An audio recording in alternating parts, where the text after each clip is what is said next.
and make sure that it's going to let you record. It should, because it says looks like it is. Yep. Oh yeah. Okay.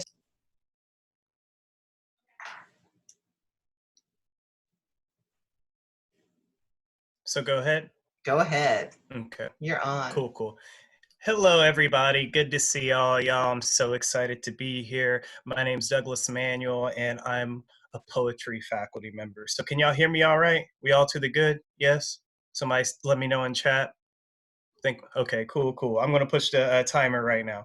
Make sure I respect our 10 minutes and respect the space. Everybody who knows me knows that I'm a little chatty, so I got to be really nice. Yeah, so what I'm going to read is all new work and hopefully work that you guys haven't heard before.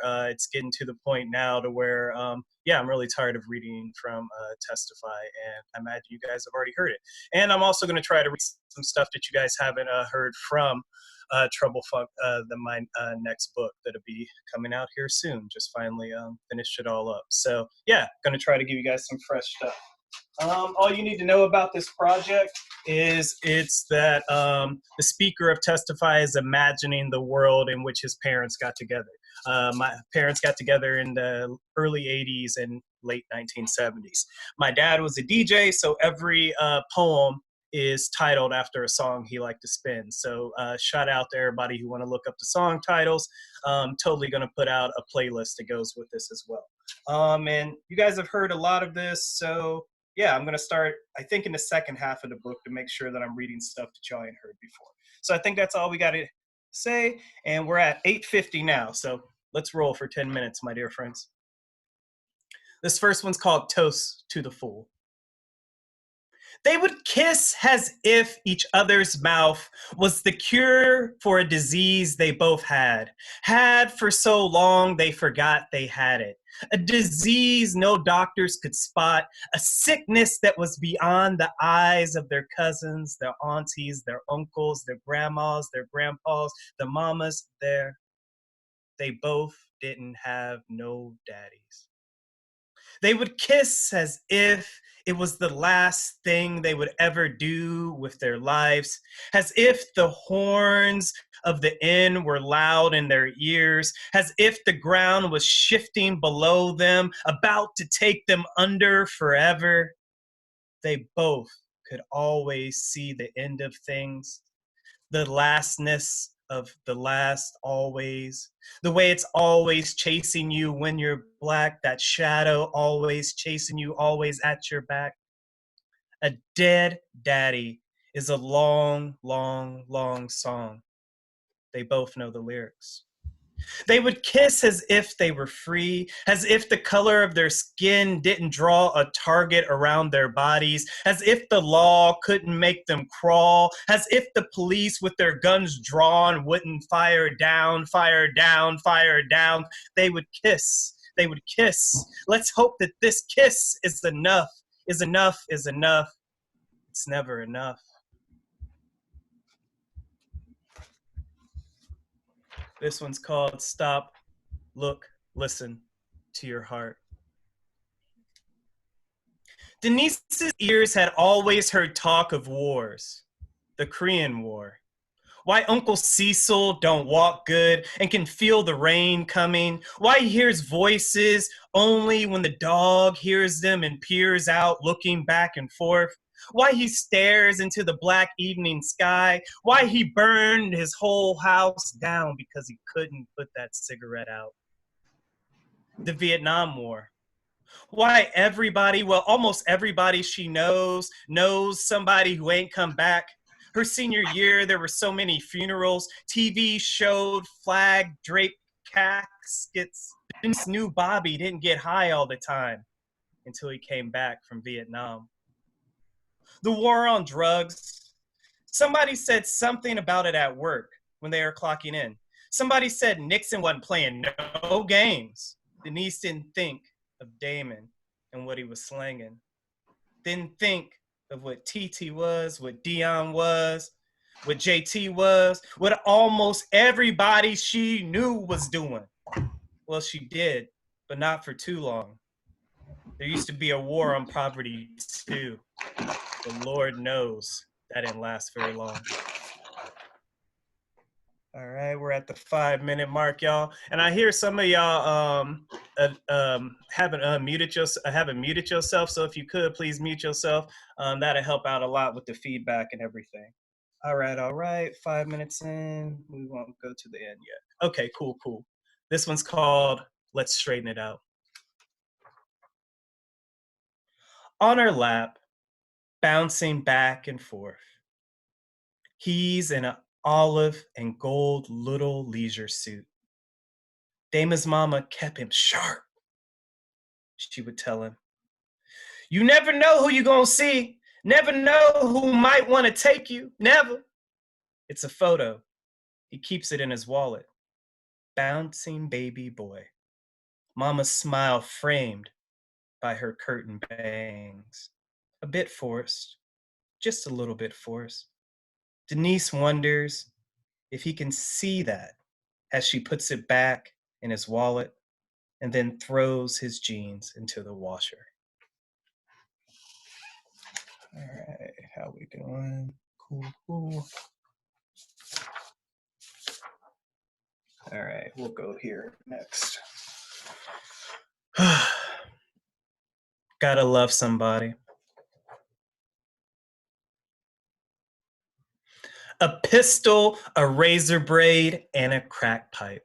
A photo of a woman who loves him more than he loves liquor and all his other girls. A lighter, a pint of Thunderbird, a 38 slug, a speaker to lay his head down by. The bass makes his face shake. A cigarette, a prayer. I hope he's better than me. All I want is for him to be better than me, for him to be skinny, real skinny. A crack pipe, a rock, a lighter, a photo, a prayer. Help me to be better than I am. Help me to be a man. Make her come back. Make her come back. A window, a block, a town. The factories call his name. Crack calls his name. His eyes are flames. A spark, a rock. A high that reached out and hugged him as his mama used to, as Denise used to. Damon, a man. His record player, his song, and not a single soul who wants to listen. All right. See how much time. All right, we're just under 3 minutes, so I think I should be able to get these last two in. Thank you guys so much. I really hope you guys are feeling this, and I hope everybody's having a good time. We're getting the residency started. Spalding say what, right? All right, somebody said my Finch. Oh, cool. That's cool, Sam. All right, this one's called Mustang Sally. This might be the only one that I think you guys have read before, but what I've been trying to do is just do the later half of the manuscript. So yeah, and plus it lands pretty well for where we're gonna land. So thanks again, guys. This is dope. I'm so glad to be here. Working with all y'all has just made me a better teacher, a better thinker, has challenged me in all kind of ways. I'm very thankful to all y'all. Shout out to all my students. It's good to see all y'all. All right, Mustang Sally. Always Denise's daddy was supposed to be coming. This Sunday at 2 p.m., last Saturday at 4:30, the Friday before that, the Tuesday before that, as far back as Denise could remember. As always, there Denise sat on the crumbling front porch steps, a little girl amongst little ruins. The little pink straps of her backpack secured tightly, waiting for her father to come back. Between inspecting big black ants, letting them climb and scale her hands, she would make believe each passing car was her father's. That black Bonneville with the loose and lowered front bumper looking like a swollen lower lip. That Pontiac Firebird with the wide flat hood that spread out like the table Denise saw white folks eat at on TV. That skylark, the color of night after rain sighs and leaves the sky. That dusty old Pinto, rusted around the wheel rails. Denise saw herself in each passenger seat. Her daddy drive. Sometimes she had moon, up, not phone. Denise accident, prone. Sometimes a bag full of penny candy. Food was better than fine, than envisioned fun dip. With its white dipstick, she couldn't resist it. The only thing consistent is just Denise and her daddy. With nothing ahead of them, and enough time to cover every time, sitting on that until the street lights announced it was dinner time. All right, guys. Hopefully you guys can still hear me, still there. And now here goes my last one. Oh, 10 minutes. So it looks like that'll be the last one where we'll end. Thank you guys so much. I really it all hope everybody enjoys the residency. Thank you again. Hi, I'm Leslea Newman. I teach writing for children and young adults, but I'm going to read out of genre from my brand new book. It's a memoir and verse called I Wish My Father, and it is a companion to I Carry My Mother. When my father wakes up on that first sweltering night of that first scalding summer, soaked in sweat like my mother when she suffered those terrible hot flashes 40 years ago, he stumbles out of bed and lumbers to the archaic air conditioner, fumbling for the right button to bring it back to life with a wheeze and a groan and a thump.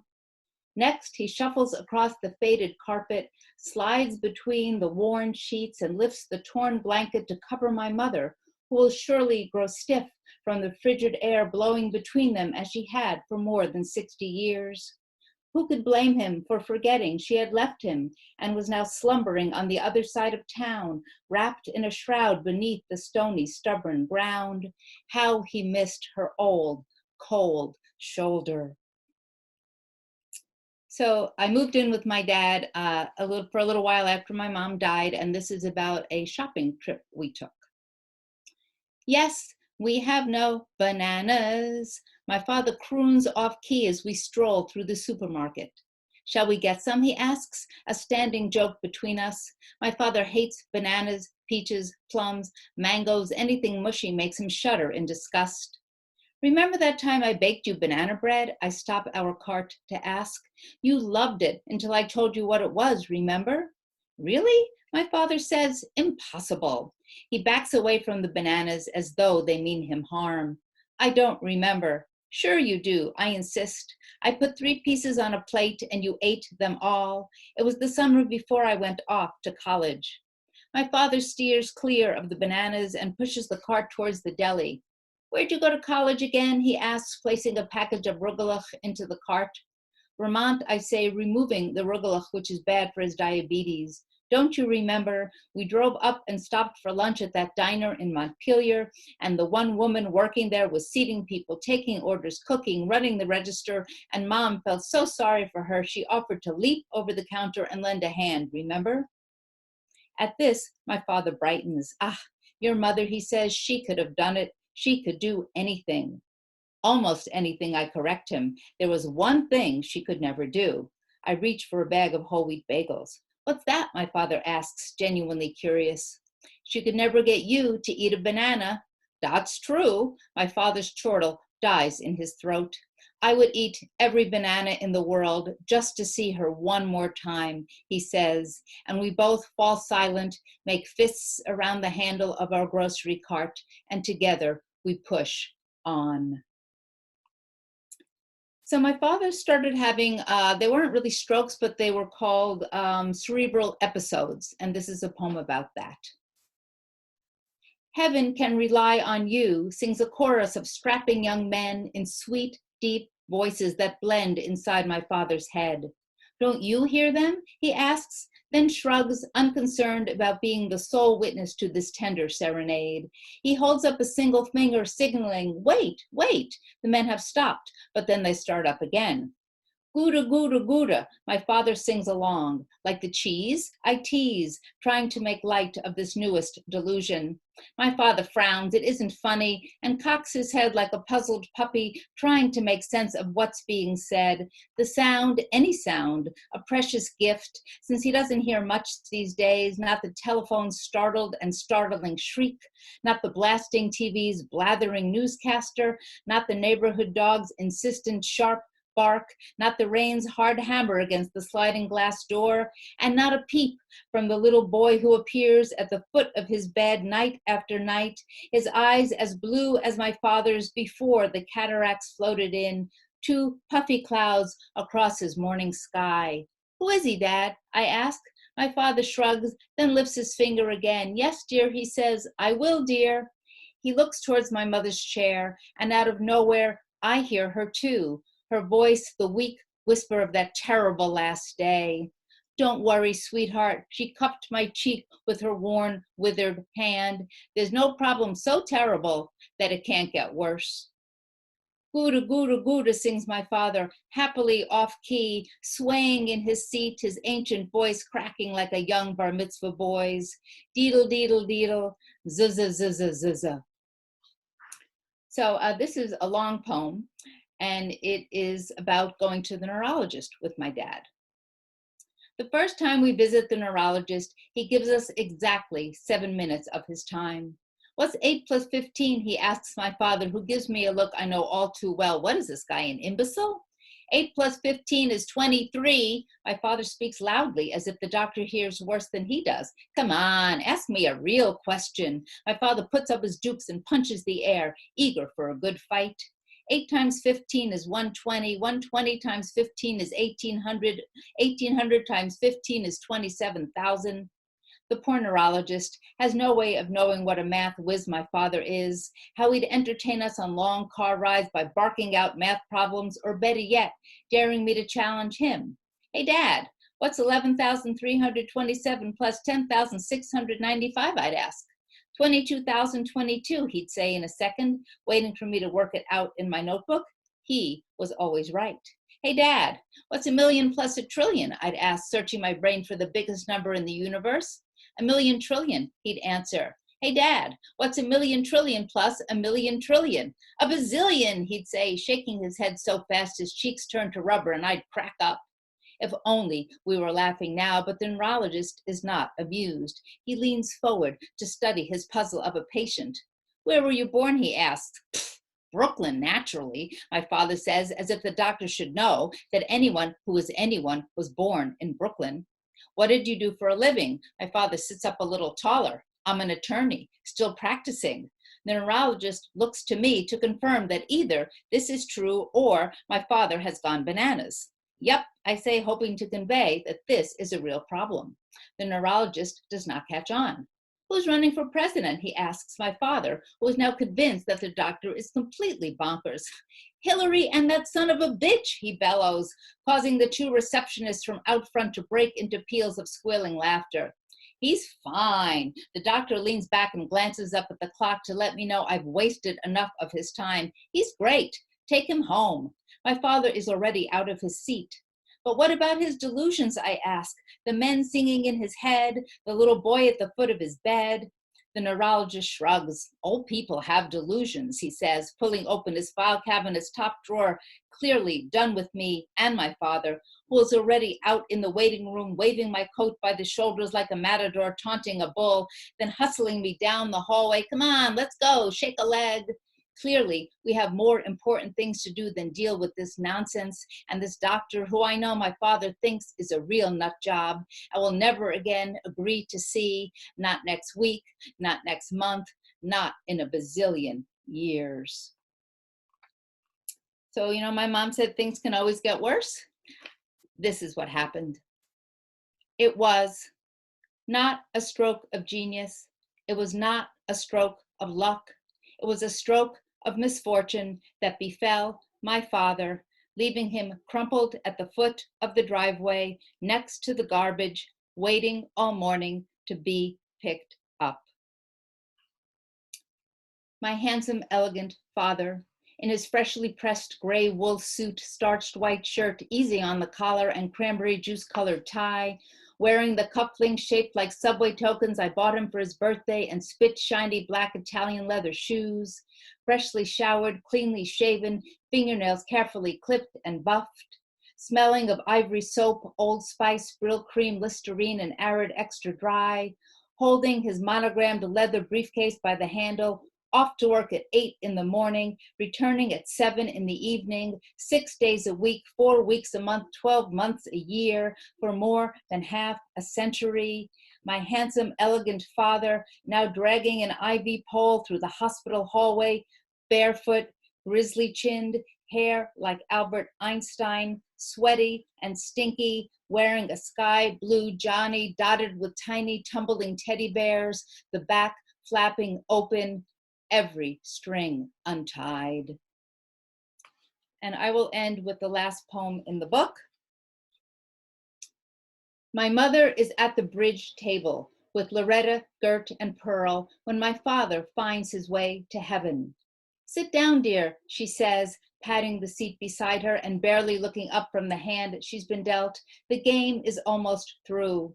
But my father is too overcome to sit. He stands and stares at his beloved, free of wheelchair and oxygen tank, happily puffing away on a Chesterfield King held between two perfectly manicured fingers, sipping a cup of instant Maxwell House, leaving a bright red lip print on the white china cup. Her hair, the lovely chestnut brown it was the day they met, her face free of worry lines, the diamond pendant he bought her on their first trip to Europe, glittering against her ivory throat. She looks like the star of an old black and white movie who would never give him the time of day, but somehow spent 63 years by his side. I missed you, my father tells my mother, leaning down to kiss her offered cheek. Of course you did, says my mother, who always knows everything. She plays her cards right, and after Loretta and Pearl and Gert fold, she stands to let my father take her in his arms, and in their heavenly bodies, they dance. Thank you.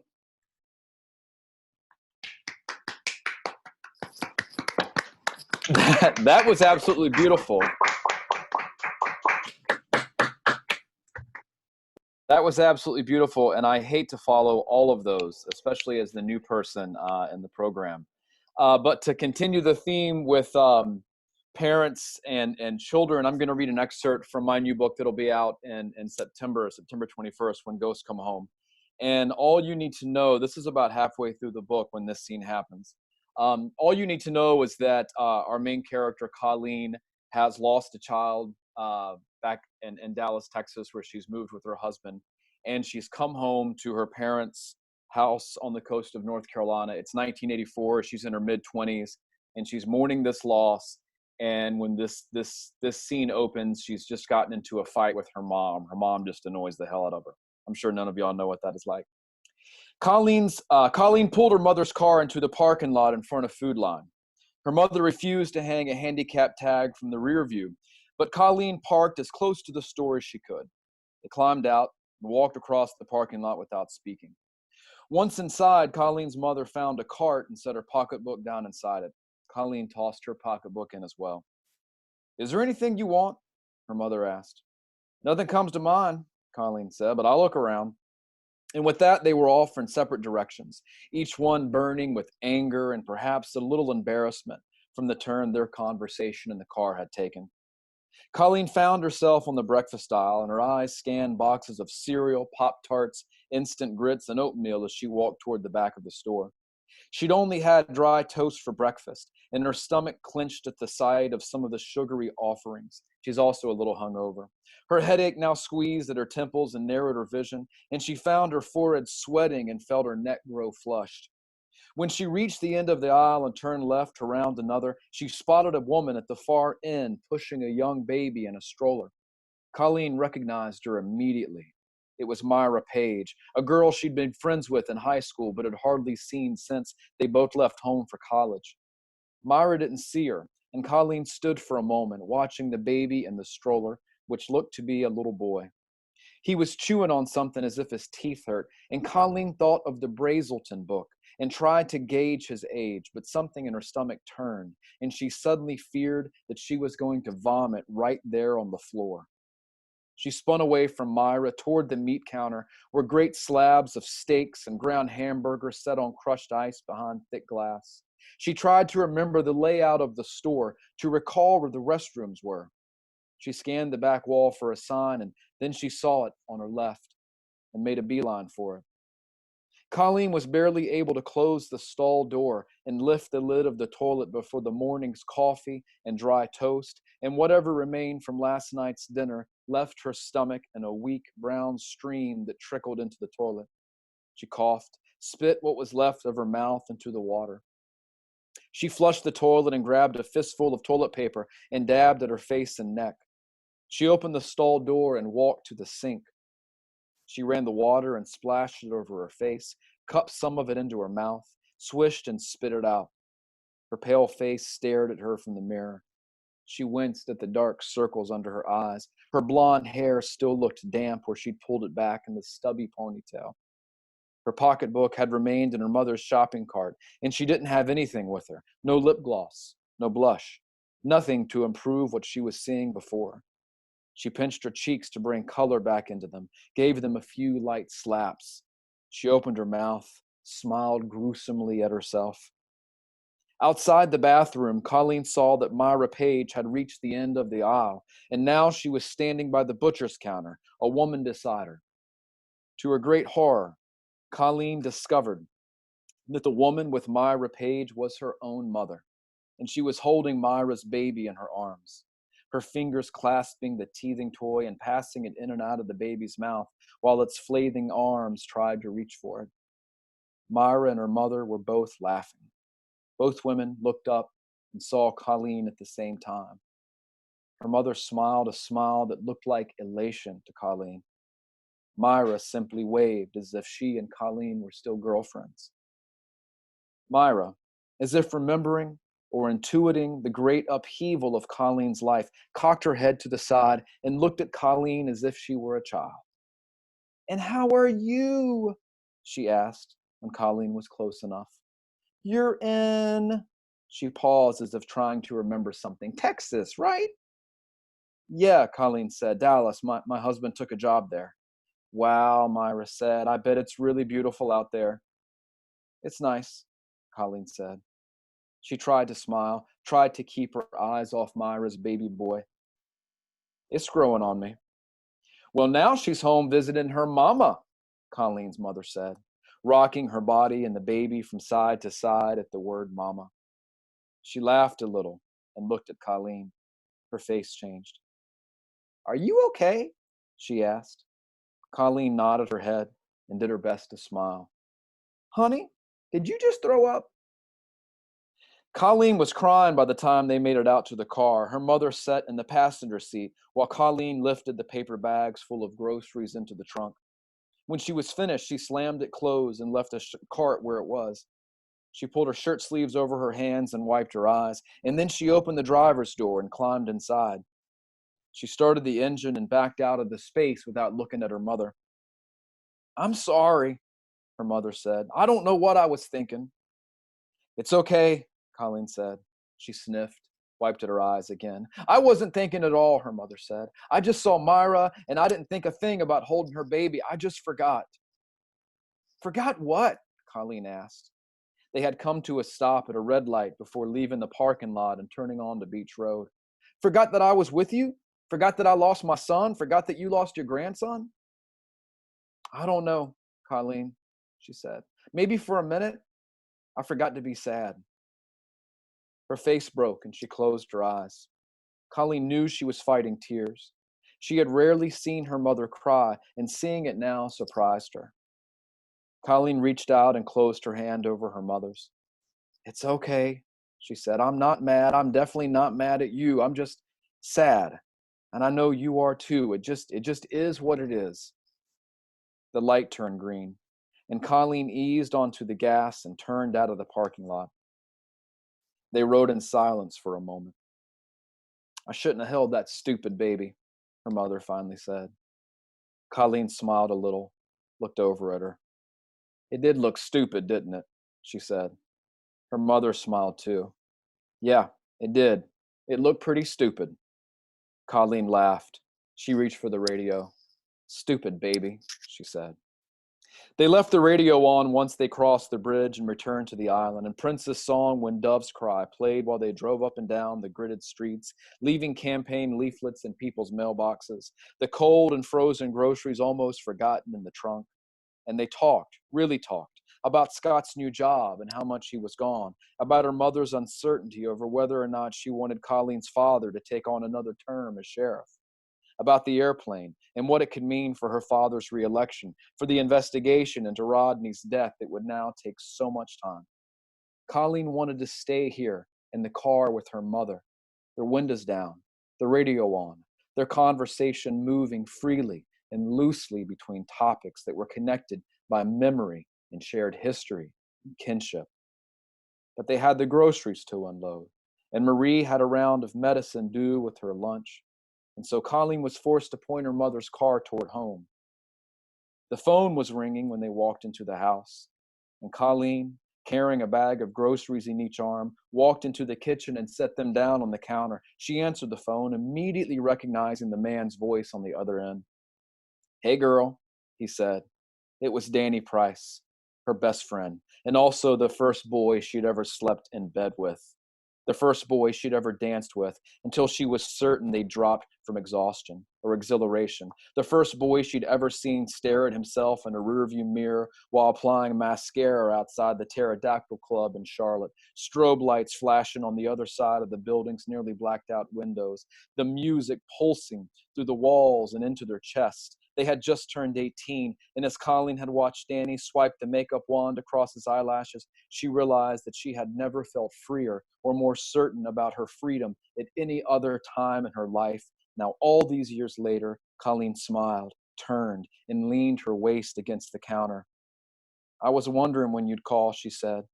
She twirled the cord around her finger. "I'm calling to check on you.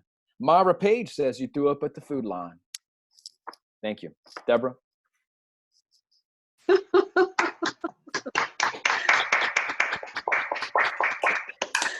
Oh, stupid baby.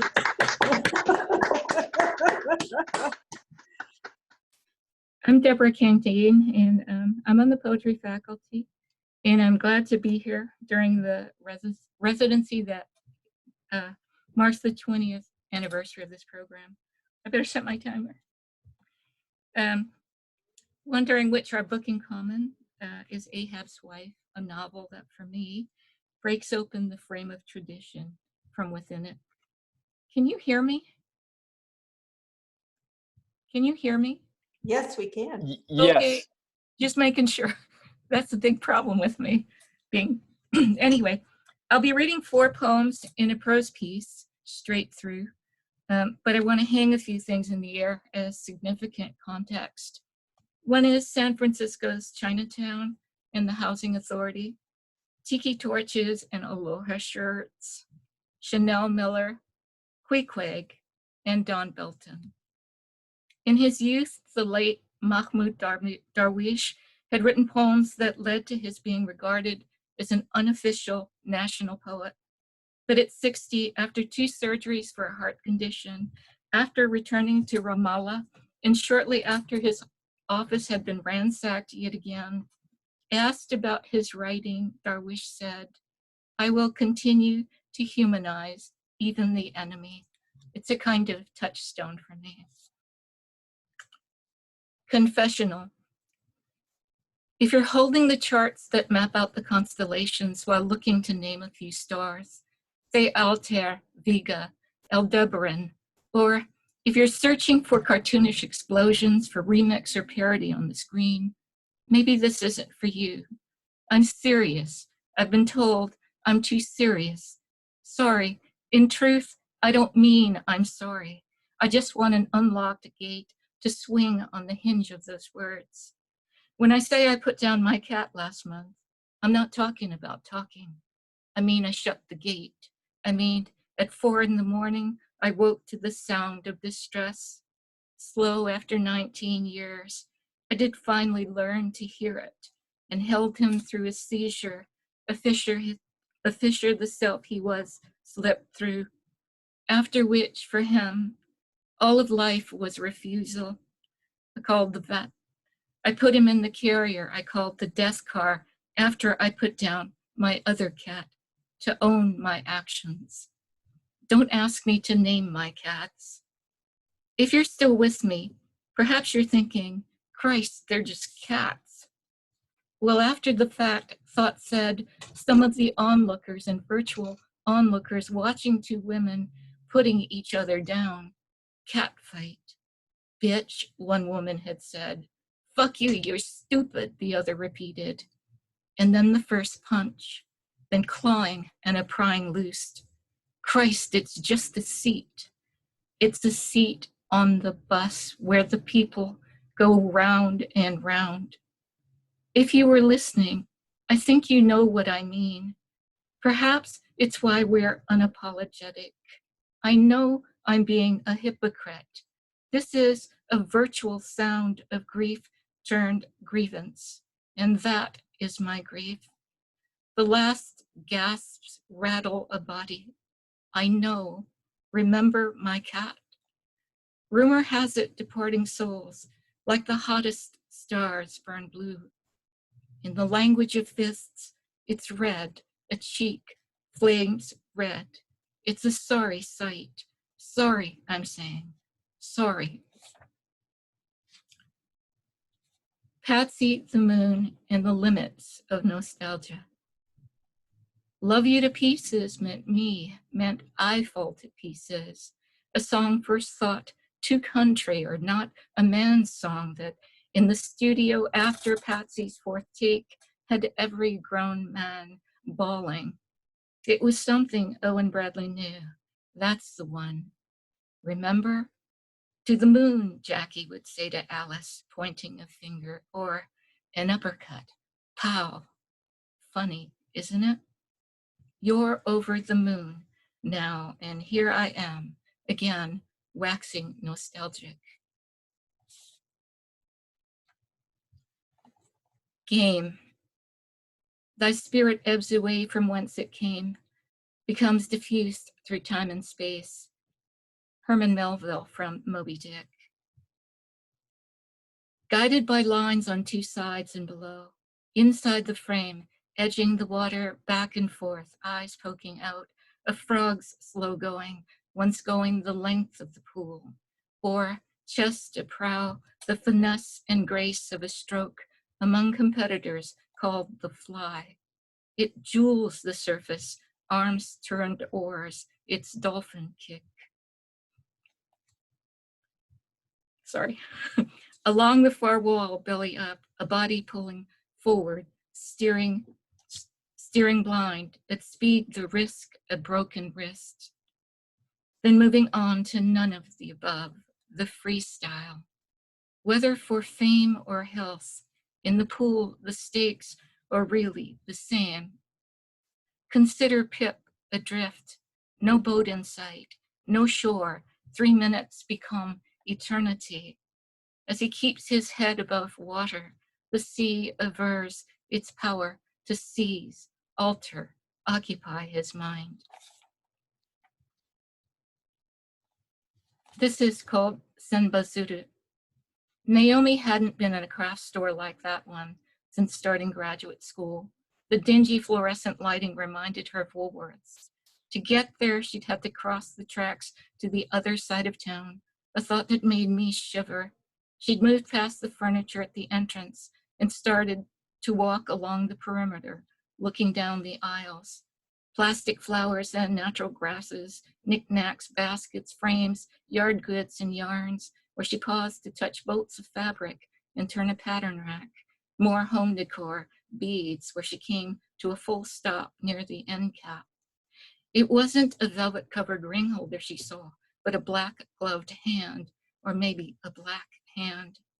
Then she moved on and found what she came for, the best selection of origami paper. She divided the packs of paper she bought and put the sheaves into Ziploc bags with instructions for making cranes, giving them to anyone who offered to help. After over 900 cranes had been finished, she returned for crochet thread to string them together. A matronly blonde joined her search. When they couldn't find it, She shook her head, said sorry and strange before they parted. So Naomi settled on sage and periwinkle-colored cotton, not acrylic yarn. That night, after we who'd made cranes at home and others who gathered to fold more cranes or sew them into strands for the service, she'll tell me about the blonde who kept looking for the thread, then searched to find her when she did. Our colleague had been murdered, stabbed repeatedly with a peacekeeper. News that stirred our Midwestern college town. I hadn't yet known Naomi found him. At a loss for words, this was something we who knew one or the other or neither could do. And this is the last poem. It's, I will say, it's called Ode to Beard, and it's a drunk sestina. If I think too hard, I could find it pretty disturbing my wandering the beer aisle in search of my favorite microbrew when he suddenly looms, a Hoosier, local, I'm sure, big as a sumo wrestler before me. That I don't retreat is a testament to my latest and no doubt my best round of self-medicating. I do admit it is embarrassing being a woman, 54, haunting the beer section. Is that a sneer I see before me? Fear makes me see yokels everywhere since my friend was murdered. You understand, I'm sure.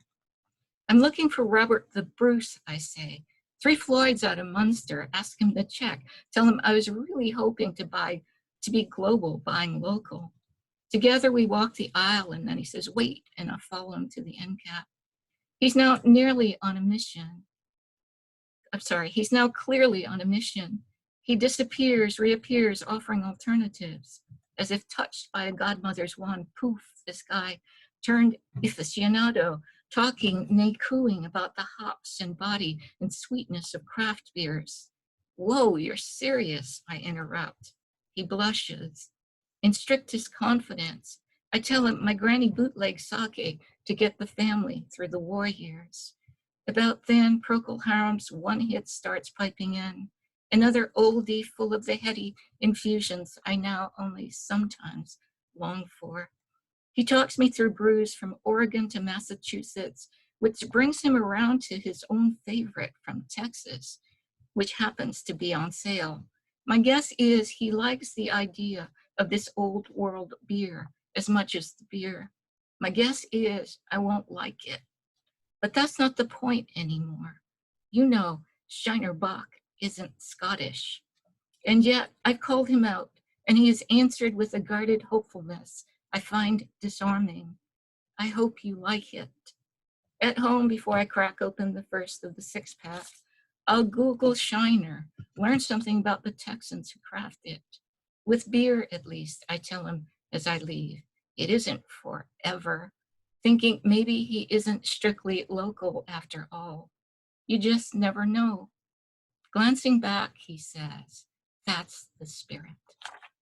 Thanks. Oh, wonderful. Woo! Woo!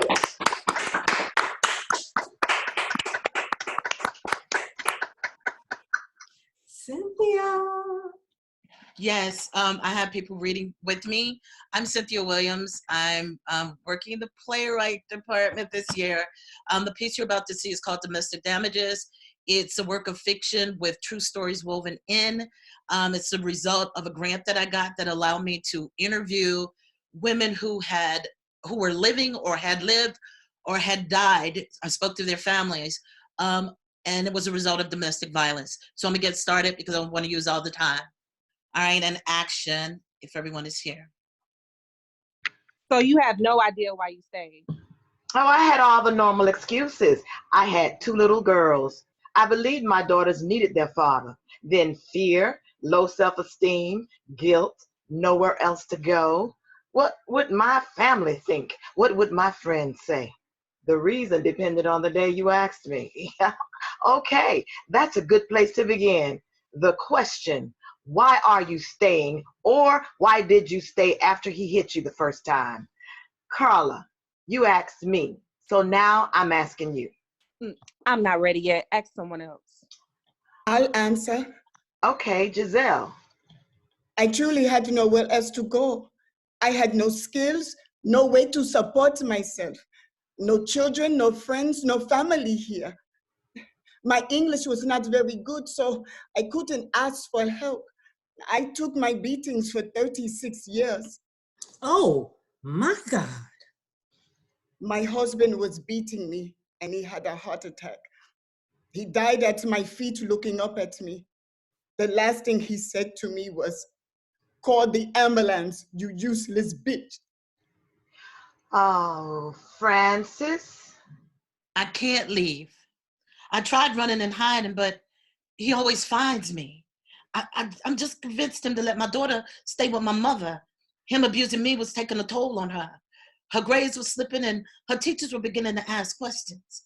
But now there's nothing and no one to stop him from beating me whenever the mood hits him. Did he do that to your arm? Yes.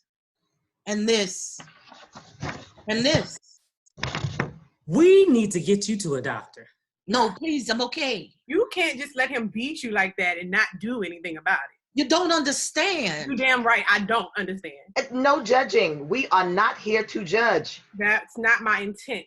I'm sorry, Francis. All I can do is tell you from my own experiences. My abuser was my brother. Your brother? My brother was 9 when I was born. He took care of me and my mother by making money on the streets. Did you have something you wanted to say? If I did, I would say it. Ladies. My brother was my hero. He was my protector and my provider. I always had everything I needed. When I turned 13, my brother started me working. He said I owed him for taking care of me all those years. When I didn't sell all my product, he beat me. If he felt I was short, he beat me. Well, how did you escape? He became my monster. I was 16. He decided to let one of his friends use me. He owed him money. Anyway, that night, my brother gave away what was left of my fucked up childhood. I told my mother, but she had already checked out. A couple weeks later, my brother came into my room while I was asleep and climbed into bed with me. He was all skin and bones by his drug use. I knew I couldn't let him do that to me. Not my brother. So I fought him, tooth and nail. I didn't go back to the streets. I spent a lot of nights with friends. And when I did stay home, I locked my door. Where is your brother now? One morning, I woke up and found him on the sofa, dead, a needle in his arm. My mother couldn't take care of me, so they put me in foster care until I was 18. Well, did you finish school? I got my undergrad degree and then my MBA from the University of Georgia. Yeah, that's right. Don't judge a book by the cover. Where is your mother? Dead, I assume. I couldn't tell you. We lost touch. Okay, who wants to go next? I will. My first abuser was my mother. She would get angry out of nowhere and beat my sister and I. It wasn't always like that, but after my dad left, my mom just didn't seem to be able to get it together. I remember my sister and I waking up one morning and her not being there. She came home 2 days. My sister was 8 and I was 7. We learned to store food for those times when mom decided to take a leave of absence. And when she finally did come home, we wake up to her belt slicing across our flesh. Because according to her rantings, it was our fault. Have you forgiven her? Have you forgiven your husband? No, I haven't. Tell it all, Jen. Fine. I live with my boyfriend. And he's become verbally abusive.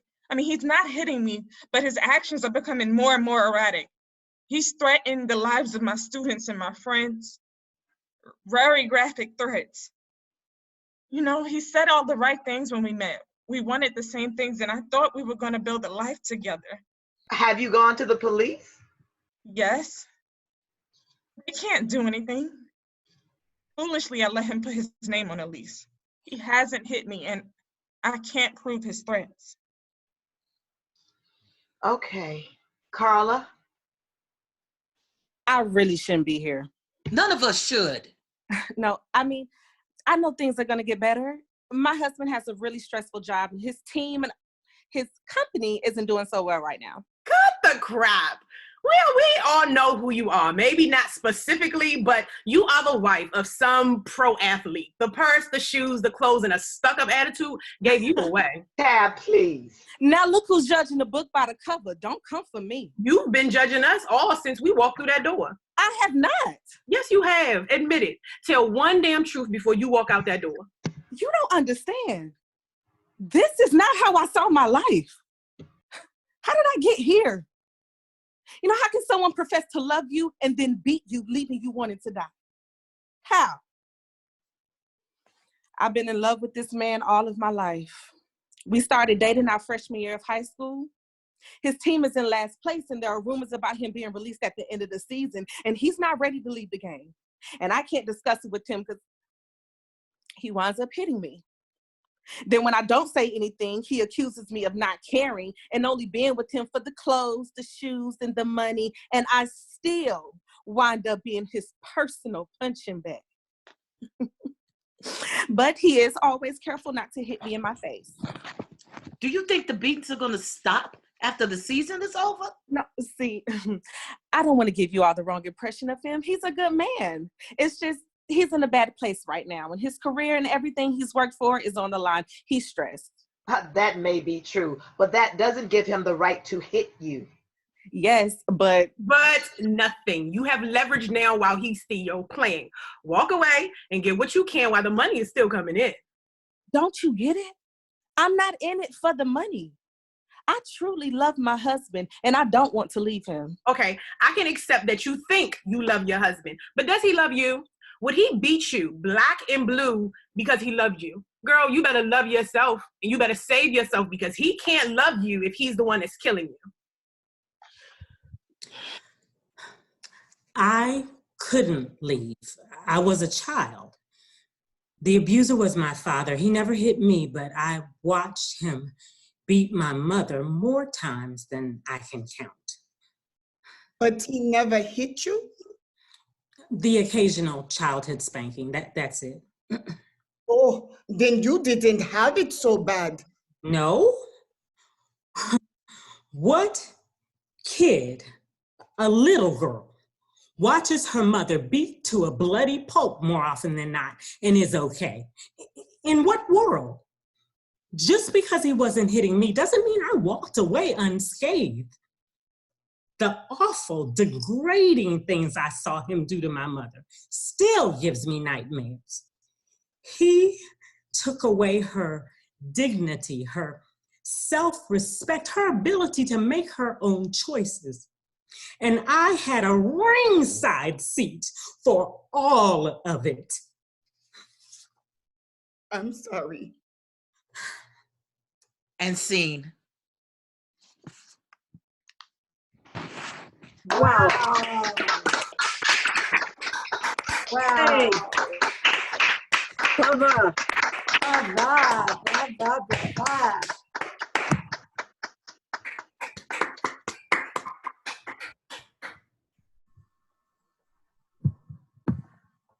Wow. So thank you, Synthia. That was incredible, and your cast. Can everybody hear me? Yes. Okay. So I'm going to read from something that's a little bit older. These are excerpts from the essay that eventually became my most recent book, Can This Marriage Be Saved? And this is in the form of a women's magazine quiz. I'm skipping a lot of parts, so you'll notice that some letters and numbers are missing, but I wanted to excerpt it to fit in the 10 minutes. So, 1. Which best describes your reasons for marrying him? A, you have no idea. You are only 20, too young to know what you were doing. B, you have no idea. You were 20, old enough to know better. C, this is what you're trying to figure out. You weren't in love with him. You weren't even attracted to him, even though he was a perfectly nice person, clean and wiry, his prematurely receding hairline and thick brows and goofy humor reminding you of a Muppet, sweet and cartoonish. You felt toward him a fraternal affection. D, you were trying to somehow fill the emptiness that came over you at dusk the months after your first love disappeared. F, Your husband-to-be cried the day he confessed to sleeping with an old girlfriend. You were in bed with the flu, and you thought, oh good, now I don't have to. He'd brought you milkshakes and roses. He'd played endless rounds of gin rummy, but now he was saying, I'm so sorry. You tried to shrug off the blankets, turn the pillow for a cool spot, but the bedclothes were weighed down by something, his head, burrowing into tousled sheets, pinning covers against your feverish skin. It's okay, you said, patting his head. G, you were saddened by his anguish, seeing in it your own anguish over your first love, seeing in it all the world's unfulfilled longings. H, he begged you to marry him, and you thought, he's a good person. Someone in the world ought to get what he wants. K, you thought, won't I regret it if my heartlessness drives him away and there's never anyone else? M, your first love failed to reappear and execute a dramatic rescue at the altar, the kind in books and movies where right before you draw back a breath to say, I do, he comes running up the aisle or leaping from the balcony or shouting at the window, and you pinch up the sides of your wedding gown and run to meet him. N, you told yourself that after the wedding, by force of will, you would be attracted to your husband-to-be, that his touch would melt you and give you shivers at the same time, the way your first loves did. O, all of the above. P, none of the above. Q, you're too confused by the tangled mess you got yourself into. You have no idea. 2, true or false? You sometimes feel like you don't really exist. A, wait a minute, isn't this a question from the Minnesota Multiphasic Personality Inventory? What does it have to do with your marriage? B, false. As a child, on a swing, the wind rushing by, your stomach lifting and dropping, you used to think, with a little thrill, I'm alive, I exist. I exist, you used to think, and the thought caused you to exist in that moment, the way the world magically existed when God said, let there be light, and there was light. F, false. When your first love looked at you, you were no longer a ghost. It didn't make sense to you. He was an unlikely hero, a skinny, quiet boy with silky dark hair and long fingers. He wanted to be a priest or a monk, but he changed his career goals and gave you his father's class ring, so big you had to tape around it 20 times to make it fit your finger. He scribbled in the margin of your class notes, hello my honey, hello my baby, hello my sweetie pie. What am I going to do? I'm in love with you. You came across his scrawl while studying, and you existed. G, true. You took refuge in marriage and then felt as if you'd erased yourself from the earth. 6, which best describes your courtship? A, when he bet you a steak dinner and then maneuvered to make sure you won, you thought, how nice to have a friend like this, with whom you could go out without any pressure. B, he ordered red wine at a candlelit restaurant before taking you to an old movie at a refurbished downtown theater with deep velvet seats. And you thought, how nice of him to arrange such a fancy evening for a platonic friend and then to insist on walking you to your door. C, as you inserted your key into the lock, pivoting away from him to push open the door, a kiss apparently intended for your fast-moving lips landed on the side of your face. D, you felt so sorry for him for misunderstanding your intentions, you patted his arm. Later, he said that's how he knew you were interested. E, you felt guilty about your lack of romantic interest, and your guilt drove your niceness up a few notches.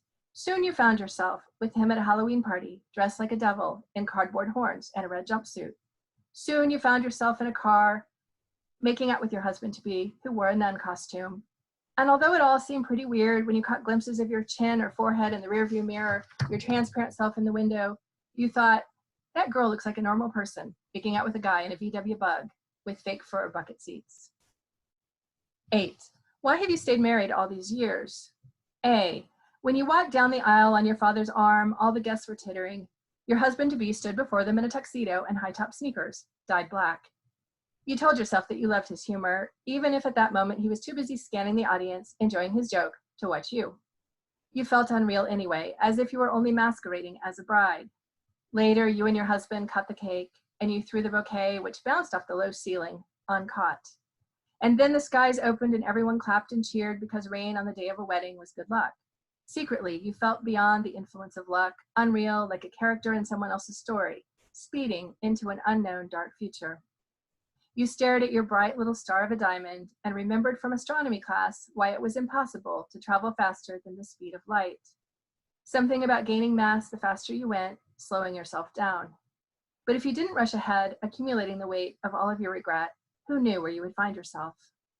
B, even when the two of you argued because he came home too late, smelling of beer and smoke, you were married. C, He missed your family birthday dinner, leaving you to blow out candles and make excuses for him, but you still took marriage seriously. I, when he talked about divorce, you were afraid. You didn't know what would become of you. 9. Why would your husband say that he married you? A, because he said the first week he liked being in love. B, because he said the first week he wanted to wake up to you every day. C, because he said 5 years later he'd been afraid of the future. 10. Why do you doubt the future of your marriage? B, he said he married you because he was afraid of the future. D, because your life has begun to unroll behind you like paper towels falling downstairs, you will stop saying who, how, why, and start saying because, and it will all seem as simple as those quizzes in women's magazines that you're fond of taking, except that the causes will seem like they will never end. They might go on unwinding behind you your whole life. F, you tracked down your first love, who told you what you somehow never knew, a fact that absolved you in an instant of years of self-blame. I'm gay, he said. Oh, you answered. Your head went light, all of you was light, like in the final moment before an airplane touches ground when the body lifts slightly from the seat, levitating. Then you landed gently in your life. 11. How could you never have suspected that he was gay? A, because you were teenagers in 1970s Kansas, and no one you knew talked about this possibility, ever. Except once he did tell you that he doubted his sexuality, and you thought it meant he didn't have any. G, because back then, unlike now, you weren't ready to understand how you could love someone but feel no desire. Answer key. If most of your answers were A through Q, you and your husband will be mature and civilized as you set each other free. You will help him pack. You will transport boxes to his new place. As you leave for another load, he will flick on the porch light. That light will glow in your rearview mirror as you drive away, shrinking to the size of the diamond you still wear. That porch light, not you, will greet him at night from now on. You'll both be kind and sad. You'll talk about how you've outgrown the relationship, an easier explanation than that you were never really in love with him. You will type your own divorce papers, which require that one of you sue the other. You'll apologize profusely, but secretly enjoy the power of being the one who sues him. Taking decisive action is such a relief, you'll feel inspired. You'll pick an argument on the phone. He'll get so angry, he'll hurl the receiver, then the entire phone. His line will go dead. At 3:30 a.m., you'll meet in the parking lot of a 24-hour IGA whose sign blinks steadily above your heads. You will yell at each other while he shakes the ruined phone at you, its innards a visible scramble of metal, curly cord lasso in the air, detached rotary dial, frisbeeing across the lot. All at once, you'll feel alive, you'll exist. You'll accuse him. To punctuate a point, he'll slam the phone's remains onto the car seat, but there is no crash, no cacophony of trap bells, just the pathetic little ding of a fading ringer. And suddenly, you'll double over, laughing, and after one bewildered beat, he'll join you. And there you'll be, alive, existing, afraid of the future, in a 24-hour grocery store parking lot at 3 a.m., laughing and laughing. Thank you.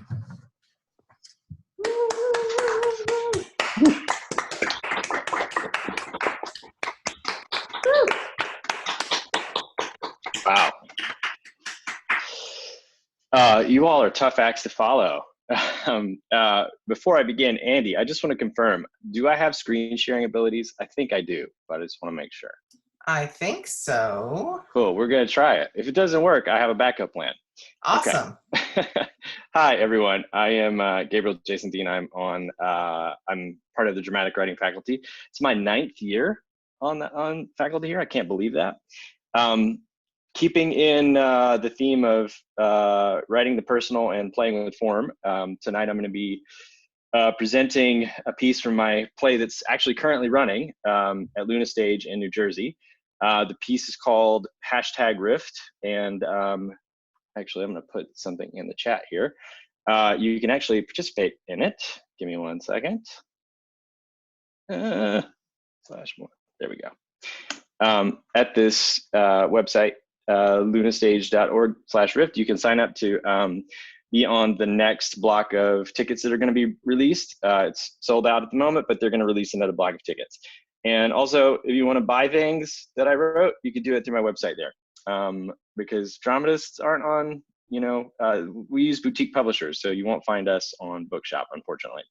Okay, so the piece is called #Rift, and it's a 3-part durational play, and it's first told over text message via sound clips and letters and photographs, and then it culminates in a live streamed in the theater experience. This is my most personal work to date. It's an examination of whiteness, of masculinity, of brotherhood, and the current ideological divides in America. And it's my own personal grappling with the question, is love enough? So this is the first time that you hear my voice in the play. Just imagine getting this audio sent to your phone. I'm going to share my screen and my sound and play it for you. Here we go.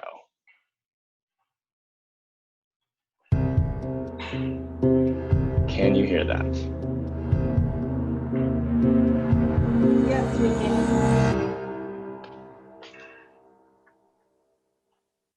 Dear Stranger, December 1999.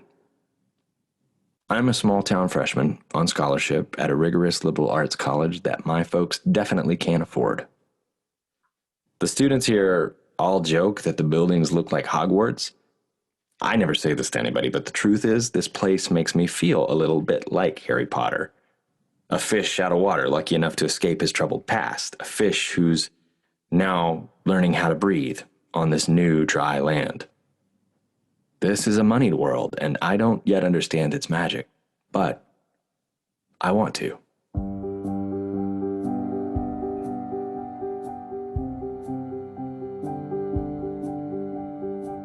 I'm sitting in the first creative writing class I've ever taken, about to workshop an overly written poem that I am overly proud to present. It's about wasps. Yes, the insect. But also this new creature that I've recently learned about, white Anglo-Saxon Protestants. Deep, right? I open my mouth to read the opening line and my cell phone rings. My usually cheerful professor is now glaring at me with her impossibly poetic blue eyes as I apologetically rummage through my messenger bag. This is the same prof that pointedly told us on the first day of class that she has never owned a cell phone, and she never will. Oh my God, the cell phone is so freaking loud. Finally, I silence the phone. I read my poem out loud to the class, and we workshop it. And if you've never been in an undergraduate creative writing class, workshopping your poem basically means that you shut up and listen while your classmates tell you in veiled and not so veiled ways how they would have written your poem better. I feel a familiar tightness in my gut. Not because I'm the subject of my classmates' poetic disdain, because of the phone call. It was a 706 area code, someone from my hometown. After class, I check my ego, then I check my voicemail. Bracing myself, I hear a voice I haven't heard in years. Jason, this is Detective Sam West with the Chatsworth Police Department. I need to speak to you as soon as possible. The fish out of water is thrown back in the pond.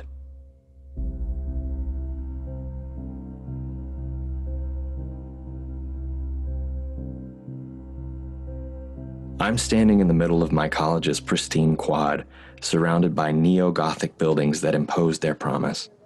My hands shake as I call Detective West. It's been a while, huh? Yes, sir. Your daddy says you're in college now? Yes, sir. Good for you. Thanks. What's this about? Where were you on the morning of December 1st between the hours of 12:30 and 2 a.m.? I was here, asleep, probably. Where's here? At college. Oglethorpe University, Atlanta. Can anybody confirm that? Yes, sir. My roommate can. I'm gonna need their contact information. What is this about? A few more questions. Then Detective West tells me that my brother, well, my half-brother really, has been arrested.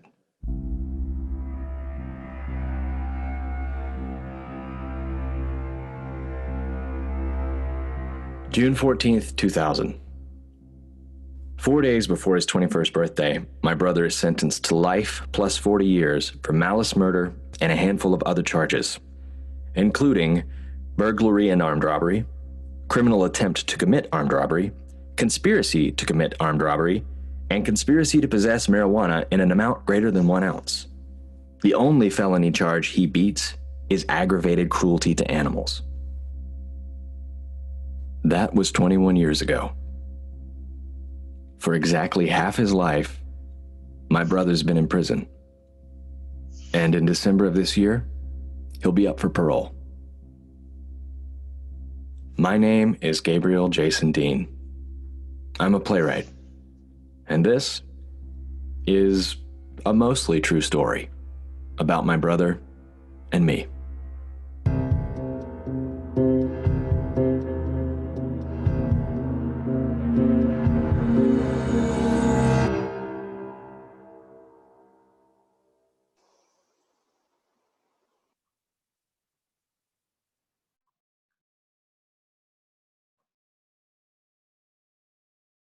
So that is all I'm going to leave you with. I'm going to leave you on a cliffhanger.